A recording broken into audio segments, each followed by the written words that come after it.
നമ്മൾ പറയുന്നത് പമ്പാ നദി പുണ്യமான നദി, പവിത്രமான നദി എന്നാണ് പറയുന്നത്. അത്രയും പവിത്രത്തോടു കൂടി കൊണ്ടു നടക്കുന്ന ആ പമ്പയിൽ നമ്മൾ വസ്ത്രങ്ങൾ ഉപയോഗിക്കുക, ഭക്ഷണങ്ങൾ ഉപയോഗിക്കുക, മൂത്രമൊക്കെ ഒഴിക്കുക എന്ന് പറഞ്ഞാൽ ഏറ്റവും വലിയ തെറ്റാണത്. അത് നമ്മൾ ഇത്രയും 41 വ്രതം എടുത്തിട്ട് നമ്മൾ മലയ്ക്ക് പോകുന്നതിൽ ഒരു കാര്യമില്ല അത്. അപ്പോൾ ഈ വസ്ത്രങ്ങളൊന്നും ഉപേക്ഷിക്കാനോ ഒന്നും പറ്റിയ സ്ഥലമല്ല അത്. പവിത്രമായിട്ട് കൊണ്ടു നടക്കേണ്ട സ്ഥലമാണ് പമ്പാ നദി. അവിടേക്ക് ഈ അനാവശ്യമായിട്ടുള്ള ഇത് നമ്മൾ കൊണ്ടു നടക്കാൻ പാടില്ല.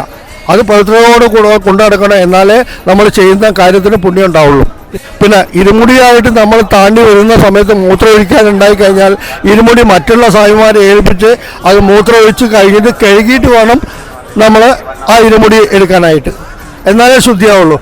അല്ലാതെ കുളിച്ച് വന്നിട്ട് രണ്ടാമത് കക്കൂസ് പോയി വന്നിട്ട് അല്ലെ മൂത്രമൊഴിച്ച് വന്നിട്ട് ആ ഇരുമുടി എടുത്താൽ നമ്മൾ ആത്മാവിനെ പൂജിച്ച്